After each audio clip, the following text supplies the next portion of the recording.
Hello, I'm Steve Sptacek, Superintendent of Jacksonville School District 117. Last Thursday, I posted and sent out a video introducing the staff to our transition into the new era of e-learning. At that time, we had not had a guidance document from the ISBE detailing exactly what the e-learning days would look like from March 31st and beyond. That video, now 2 days later, Saturday, March 28th, right around 2 p.m., currently has 4,276 views. I was quite shocked at that amount. I didn't even know if using this format was going to be viewed at all.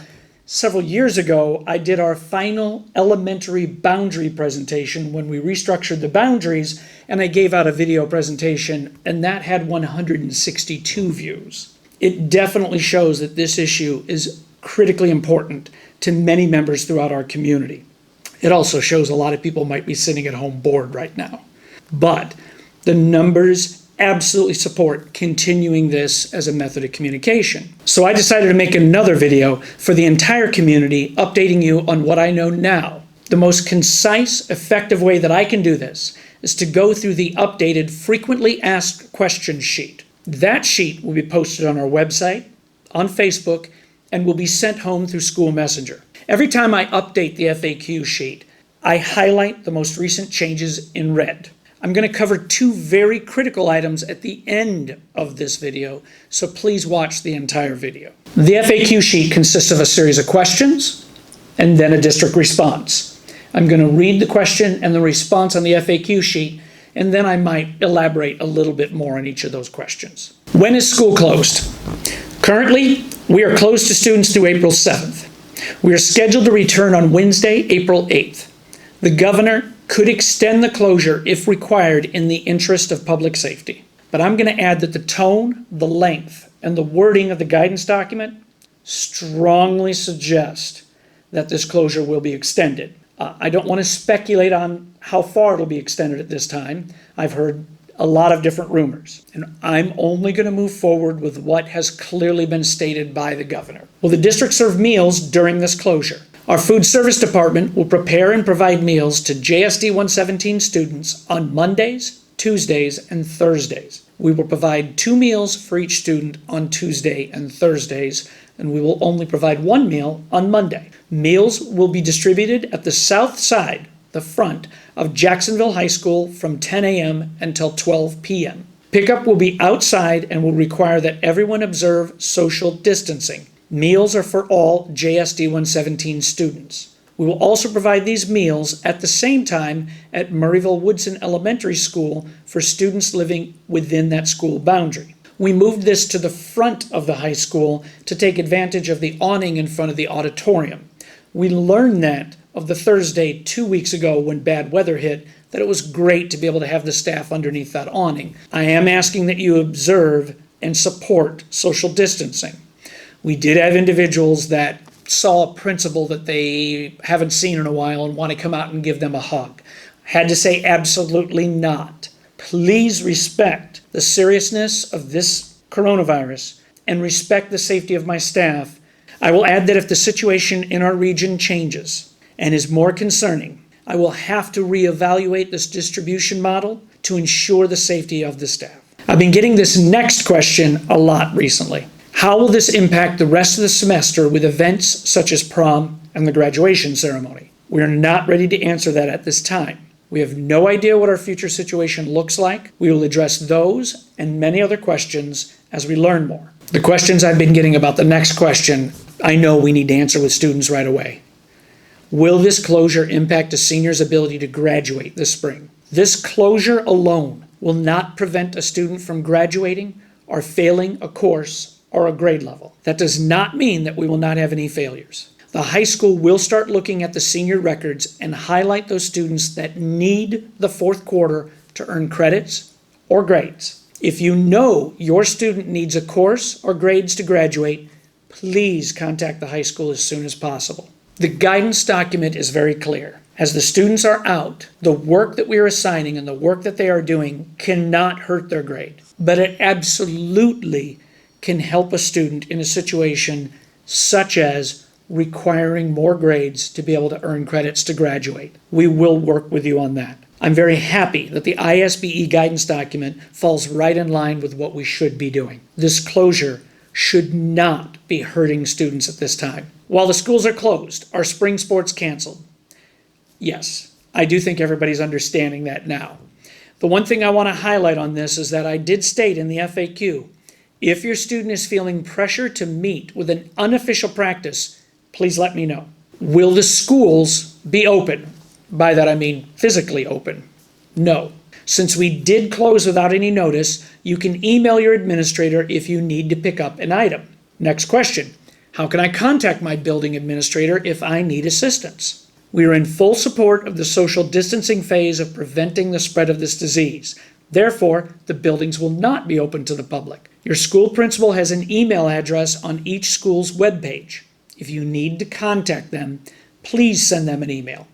All district emails can be found at www.JSD117.org. Is the central office open? While we will have someone at the central office to receive calls, listen to messages, and accept deliveries from 10 to 2, the office will not be open to the public. Please use the district email system if you need to contact someone. Are there any public events at JSD117 during this closure?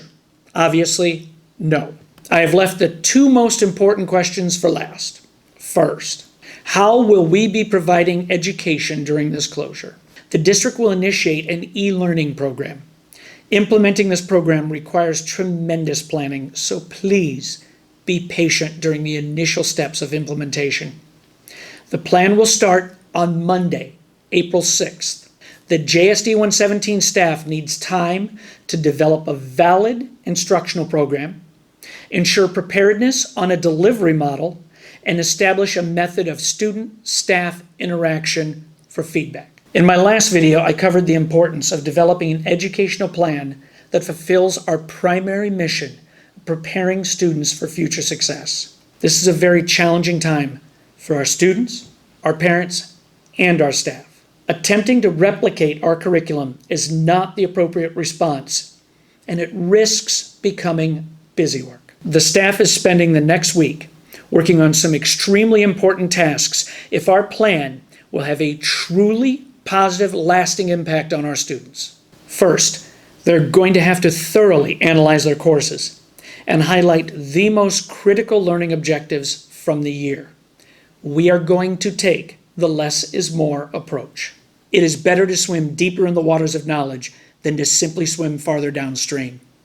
This results in our students having a stronger core foundational knowledge that leads to a more positive, lasting impact. Second, my staff is going to have to figure out how to use a digital platform effectively. This is going to take some time, and I've been stressing baby steps for us right now. I received a tweet from a fellow educator recently, and it sums up my thoughts better than I could ever state. Some encouraging words from a teacher in China. I am just putting this out there as a guide and means to help. I teach in Shanghai, China, and am now completing week 7 of cyber school with no current end date in sight. So here are some words of wisdom, some words of encouragement, some words of solace. First, do not get your hopes set on a return date. It is emotionally detrimental. Just plan on it lasting longer than you think. Second, it takes about 2 or 3 weeks to find a pattern and routine that works. Third, cut back what you plan on doing, and then cut back some more. Your students will burn out because of all the work. Literally, just do the basics that are important. I swear this will save everyone. Those are some very important words for our staff and for our community to hear. We are not going to be able to replicate our entire curriculum this year. We are going to not be able to cover some very core important items in the fourth quarter of this year that we're going to have to move to next school year. The ramifications from this are going to be felt into next year and several years afterwards. But we will unite, we will adjust, we will overcome. And maybe this is an opportunity for all of us to focus on the importance of primary learning objectives. There's a silver lining in this cloud for us as educators, that this is going to force us to think about things differently. And that's always a good thing. Think outside the box. We have an amazing staff that I've already seen responding to this in tremendous ways. This is going to be rough for us to go through, but I think in the long run, it's going to make us stronger. In one of my many meetings over the last few weeks, one of the educators sitting at the table said something that's just resonated with me. Some very wise words that I'm going to paraphrase. He basically said that we must ensure that what we are doing now is focused on the impact it will have on our students 40 years from now. We have limited access to students and limited opportunity to work with them, to provide feedback, to help them along the way. Are the things we have to cover now things that they will need 40 years from now? If so, those are the things that we focus on. To reevaluate our curriculum and develop the best educational program for our students, it's going to take time. So what can you do next week? Is this just a lost week? No. There are so many things that we can do that will benefit our kids 40 years from now, to benefit your sons and your daughters 40 years from now. I'm linking a great article from an educator entitled, "Homeschooling is not the same as crisis schooling. Advice during the coronavirus COVID-19 shutdown."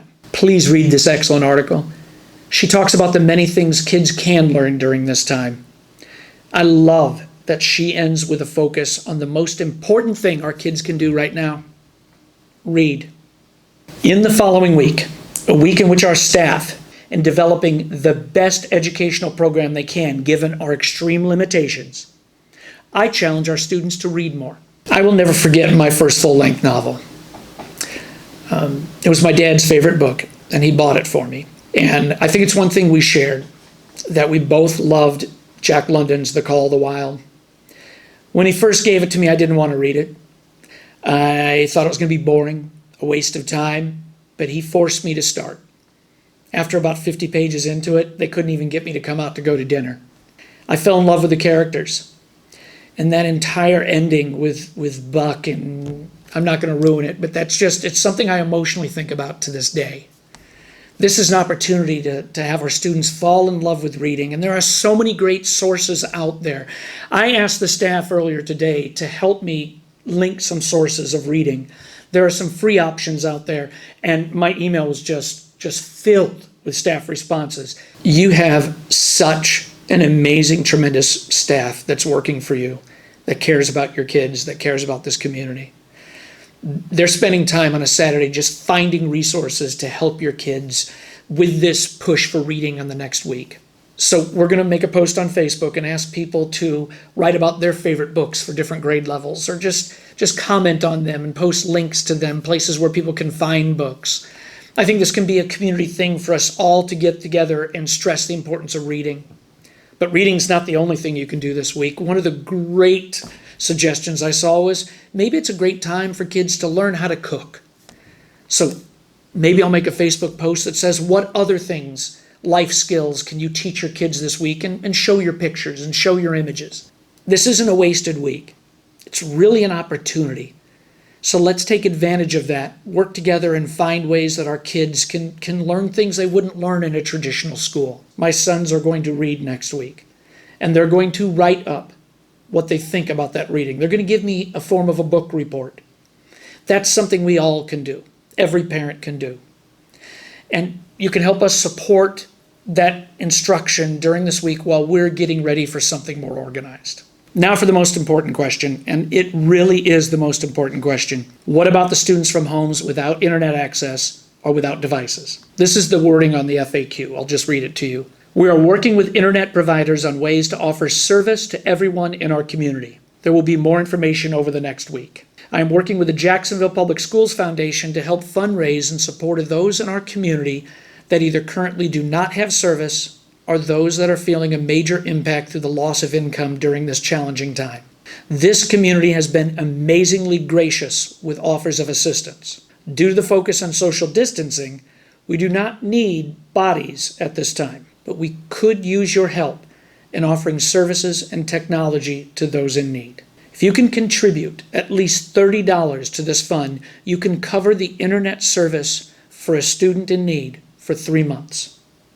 I will officially announce how to donate this money early in the week.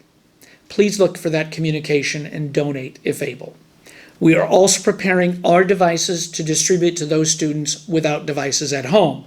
And this is another reason we need this week to plan, and a reason why next week we will be starting slow. I have been inundated with emails, calls, and texts from people offering their support. I can't thank everyone enough for showing how wonderful this community is once again by offering to help those in need. But in this crisis, bodies are not what we need. Where we will need help at this point in time is in the financial support of some of our families in need. So I will put out another message when that is ready to start receiving money. And I know that this community is going to respond. Thank you for the amazing support you've given to this district, to the students, the parents, the teachers, and the community during this pandemic. It's times like these that bring out the best in people, at least in the Jacksonville-Morgan County section of the world. Thank you very much.